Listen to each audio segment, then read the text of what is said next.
안녕하십니까. 뉴스데스크 원주입니다. 이번 12.3 내란 사태로부터 37년 전인 1987년, 대통령 직선제를 이끌어낸 6월 항쟁이 있었습니다. 당시 강원도에서도 화염병을 든 긴박하고 위태로운 시위가 곳곳에서 벌어졌는데요. 이번 촛불 집회는 화염병 대신 응원봉을 들고 마치 축제와도 같았습니다. 나금동 기자입니다. 1987년 6월 춘천, 강원대학교 시위 현장. 독재 타도를 외치는 대학생들과 전경들이 팽팽하게 대치합니다. 대학생들이 전경들을 향해 화염병을 던집니다. 잘게 부순 보도블럭, 쇠파이프도 등장합니다. 경찰들은 최루탄을 쏘아대며 진압에 나섭니다. 37년이 지난 지금 이번 1.2.3 내란 때의 시위 모습은 예전과 많이 달라졌습니다. 민중가요 대신 K-팝이 울려 퍼지고 마치 축제인 양 아이돌 응원봉이 형형색색 반짝입니다. 서울에서도 응원봉 들고 사람들이 많이 참여한다고 해서 저도 집에 있는 소중한 뉴진스 빈키봉 들고 춘천에서 참여하게 된 것 같습니다. 20대 청년들은 예전과 같은 시위가 아닌 시국선언과 학생 총회를 통해 목소리를 냈습니다. 강원대학교는 9년, 한림대학교는 20년 만에 열린 학생 총회. 학생들은 학우를 모으기 위해 예전처럼 뛰어다니지 않고 SNS를 활용했습니다. 네, 이러한 사태가 일어나지 않기 위해서는 20대, 30대 저희가 먼저 움직여야 조금 더 국민들이 관심을 가지지 않을까 싶어서. 대학생들이 이렇게 나선 건 정치가 자신의 일상을 바꿀 수도 있다는 위기감 때문입니다. 일상과 정치를 가로막던 경계는 비상계엄을 계기로 무너진 겁니다. 통금 시간도 있고 저희 생활이 많이 침해받는다는 걸 알게 돼서 이게 정말 실행이 되면 정말 큰일이 나겠다라고 생각을 해서 이제 학생총회에도 참여를 하고 정치에도 좀 관심을 갖게 되었습니다. 민주주의의 근간을 흔들었던 1.2.3 내란 사태. 도민들은 새로운 시위 문화를 만들어가며 민주주의를 지켜냈습니다. MBC 뉴스 나금동입니다. 한국인은 밥심이라는 말이 있습니다. 그런데 누구보다 밥심이 필요한 소방관들이 예산이 없어 따뜻한 밥 한 끼를 먹기 어렵다는데요.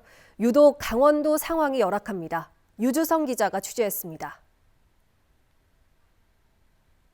구급대원들이 탄 구급차가 급히 출발합니다. 인근 편의점에 어지럼증을 호소하는 환자가 있다는 신고가 접수돼 출동한 겁니다. 환자를 병원에 이송하고 나서야 한숨을 돌립니다. 11시 30분경에 신고가 들어와서요. 출동 나가는 상황입니다. 출동이 걸리면은 어쩔 수 없이 식사는 좀 늦어지더라도 일단 출동을 먼저 나가는 거죠. 출동 시간은 공교롭게도 점심시간. 1시간가량의 출동을 마치고 돌아와 점심을 먹는데 배달시켰던 밥과 국은 이미 식어버렸습니다. 조리 인력이 따로 있었다면 출동이 있어도 따뜻한 밥을 먹었겠지만 이렇게 소규모로 운영되는 안전센터에는 관련 예산이 없는 경우가 많습니다. 기본적인 조리시설을 갖췄지만 조리 인력 인건비가 배정되지 않아 점심과 저녁 모두 배달을 시켜 먹거나 도시락을 챙겨와 먹어야 합니다. 안전센터 특성상 도심 외곽 지역에 위치한 경우가 많아 하루 2끼 배달을 시켜 먹을 곳도 마땅치 않은 게 현실입니다.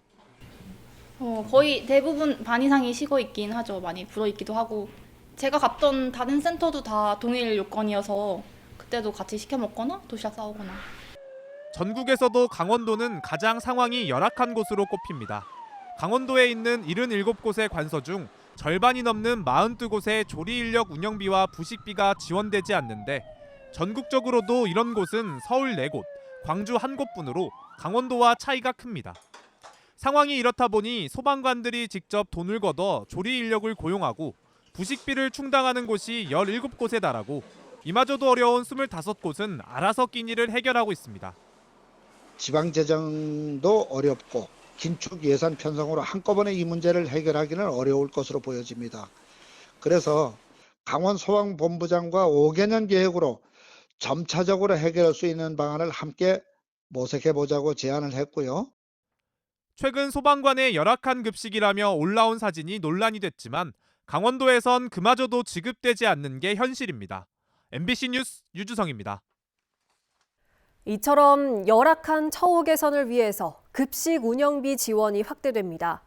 강원도의회는 소방관서 급식 운영비 등을 지원하는 내년도 급식 환경 개선 예산을 올해보다 3억 원가량 많은 9억 7천만 원으로 확정했습니다. 이에 따라 도내 77곳의 소방관서 중 35곳에만 지원되던 급식 운영비 예산은 내년부터 45곳까지 지원됩니다. 평창의 대표 겨울축제인 송어축제가 개막을 일주일 미뤘습니다. 최근 5년 사이에 예정보다 일정이 밀리는 일이 잦아지고 있는데요. 겨울 연평균 기온이 지속적으로 오르고 있어 추위에 기대해 행사를 진행하는 강원도 축제가 위기를 맞고 있습니다. 보도에 이병선 기자입니다. 송어축제 준비가 한창인 평창 5대 천변. 분주하게 시설물을 설치하고 한쪽에선 제설기가 쉼없이 눈을 쏟아냅니다. 하지만 축제의 핵심 시설인 빙판은 준비가 덜 돼 있어 작업도 쉽지 않습니다. 왜 그물이 지금 못 치고 있잖아. 불안해서 사람이 들어가면 불안하니까. 작년 이맘때 그물 다 쳐져 있었죠. 이상적인 얼음 두께는 30cm 이상, 못해도 20cm는 돼야 하는데 기대에 미치지 못하는 겁니다. 겨울이 시작된 지 한참이지만 얼음의 두께는 여전히 10cm 안팎에 머물고 있습니다.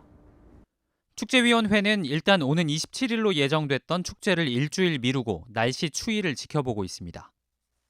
낮이 되면서 영상으로 이제 기온이 올라가면서 안에 있는 얼음을 이제 또 녹이는 상태가 지금 계속적으로 반복이 되고 있고요. 예, 지금 영하 한 20도 가까운 추위가 한 4, 5일 정도는 지속이 돼야. 송어축제는 연말연시를 끼고 개막해 동해안 해돋이 관광객에게 인기가 많습니다. 전체 매출의 30%가 연말연시에 나오는데 고스란히 이 시기를 흘려보내는 겁니다. 올해만이 아니라 최근 몇 년 사이 기상이변 등의 이유로 실제로 연기하거나 연기될 뻔한 일이 계속되고 있는데 평생 이곳에서 살아온 주민도 체감할 정도로 추위가 약해졌습니다. 작년보다는 더 따뜻한 것 같아요. 작년에는 그래도 뭐 가디건이나 좀 입었는데 올해는 아주 네 이러고 뒤에 면사무소 막 볼일도 보러 갈 정도로. 축제장이 있는 진부면과 가까운 대관령의 1980년 이후 겨울 평균 온도와 평균 최고 온도입니다. 들쑥날쑥한 가운데서도 완만하게 상승하는 경향이 뚜렷합니다. 대관령을 포함해 강원도 전역이 꾸준히 기온이 상승하고 있다 보니 추위를 무기로 진행하던 겨울 축제가 모두 위기입니다. 인제 빙어축제, 홍천강 꽁꽁축제 등도 기존 축제 계획을 변경하거나 취소했습니다. 해마다 이상고온과 겨울비 문제가 불거지면 축제의 정체성 자체가 흔들릴 수도 있어 주최하는 곳마다 고민이 깊어지고 있습니다. MBC 뉴스 이병선입니다. 겨울철 강원도의 대표 어종 도루묵의 어획량이 수년째 크게 줄고 있는데요. 올해는 이례적인 고수온 현상까지 겹치며 알을 낳는 환경마저 더 나빠졌다고 합니다. 이준호 기자입니다.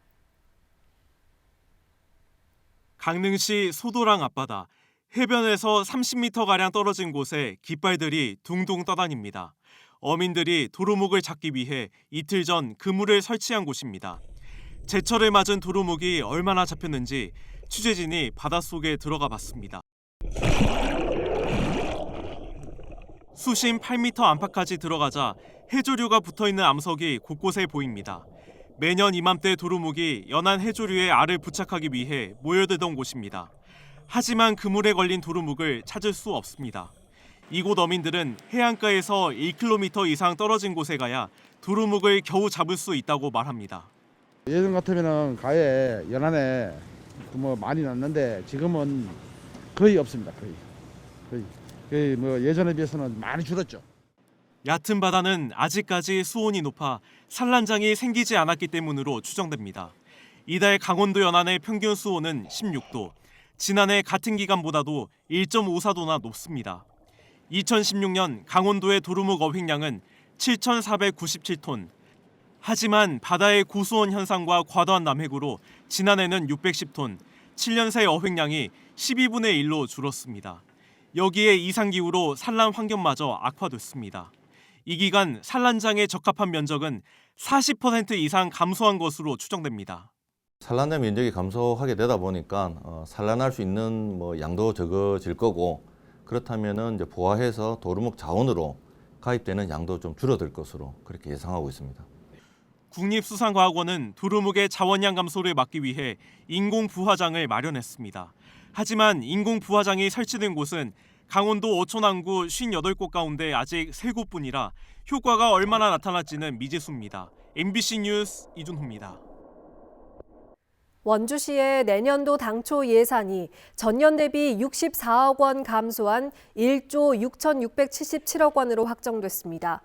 원주시의회는 원주시가 제출한 예산안에 대한 심의를 거쳐 일부 축제성 예산을 삭감한 수정 예산을 오늘 본회의에서 최종 의결했습니다. 원주시 예산이 전년보다 감소한 것은 사실상 처음으로 원주시는 정부의 지방교부세 감소로 재정 가뭄이 가속화되는 상황에 신규 사업 예산을 최소화하면서 민생 현안에는 차질이 없도록 내년 예산안을 편성했다고 밝혔습니다. 원주시가 예산 편성의 계획이나 목적과 다르게 편법으로 예산을 집행하고 있다는 지적이 나왔습니다. 더불어민주당 문정환 원주시 의원은 5분 자유 발언을 통해 원주시 의회가 지난 만두축제 예산으로 6억 원을 확정했지만 원주시는 타 부서에 편성된 홍보 예산을 포함해 홍보 등의 명목으로 수억 원의 예산을 추가로 집행했다고 지적했습니다. 또 부서 간 사전 협의라는 관행으로 의회 승인 없이 예산을 다르게 사용하면서 의회의 예산 심의 의결권을 명백하게 침해하고 있다고 덧붙였습니다. 지난 11월 폭설 피해가 컸던 횡성군 안흥면과 둔내면이 특별재난구역으로 지정됐습니다. 행정안전부는 횡성군 안흥면과 둔내면을 포함해 전국 11곳을 특별재난구역으로 선포해 세금 납부 유예와 공공요금 감면, 재난지원금 지급 등을 지원합니다. 특별재난지역은 일반 재난지역에 제공되는 상하수도 요금 감면 등 18가지 지원 외에도 보험과 전기, 통신, 도시가스 요금 감면 등 12가지 추가 지원이 실시됩니다. 정부는 특별재난지역이 아니더라도 같은 기간 대설로 피해가 발생한 경우 사유시설 피해에 대한 재난지원금도 지원할 계획입니다. 제천 평창 구간의 철도 개설을 촉구하는 평창 군민들의 목소리가 커지고 있습니다. 평창군 번영회와 8개 읍면 번영회장, 각 사회단체 관계자 등은 평창군청 앞에 모여 결의대회를 열고 지방소멸 위기 극복과 지역균형 발전을 위해 정부의 제5차 국가철도망 구축 계획에 제천 평창 구간을 반영해 줄 것을 강력히 요구했습니다. 충북 제천 입성리역에서 평창역까지 57.8km 구간의 철도를 신설하면 원주를 거쳐 돌아가지 않고 중부 내륙 지역과 바로 연결되고 또 기존 철로를 활용해 호남 지역까지 빠르게 갈 수 있다는 구상이지만 사업비만 2조 원이 넘게 들 것으로 예상됩니다. 다음은 희망 2025 나눔 캠페인에 성금을 보내주신 분들입니다.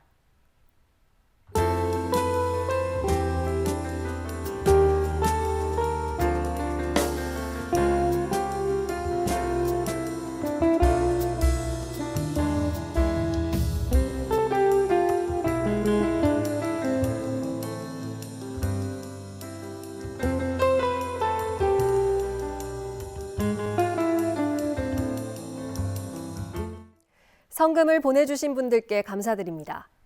다음 소식입니다. 오늘 오전 8시 5분쯤 영동고속도로 서울 방향 평창 IC 인근을 주행하던 관광버스에서 불이 나 40분 만에 꺼졌습니다. 동해시 고등학교 학생들이 교외 체험학습을 가던 중으로 버스에 타고 있던 학생과 교사 등 21명이 긴급 대피해 인명피해는 없었습니다. 경찰과 소방은 버스의 오른쪽 뒷바퀴에서 불이 시작됐다는 목격자 진술 등을 토대로 정확한 화재 원인을 조사하고 있습니다. 영월군이 영흥리 일원에서 추진 중인 도시재생 사업으로 구축한 청소년 꿈터가 오늘 개소식을 열고 본격적인 운영에 들어갔습니다. 청소년 꿈터는 청소년들이 진로를 모색하고 창업의 기회를 갖도록 돕기 위해 마련됐고 앞으로 진로 체험과 창업 교육, 입시 상담 등이 이루어질 예정입니다. 청소년 꿈터는 사업비 43억 원이 투입됐고 3층 건물에 미디어룸, 세미나실, 강당 등을 갖췄습니다. 지금까지 뉴스데스크 원주였습니다.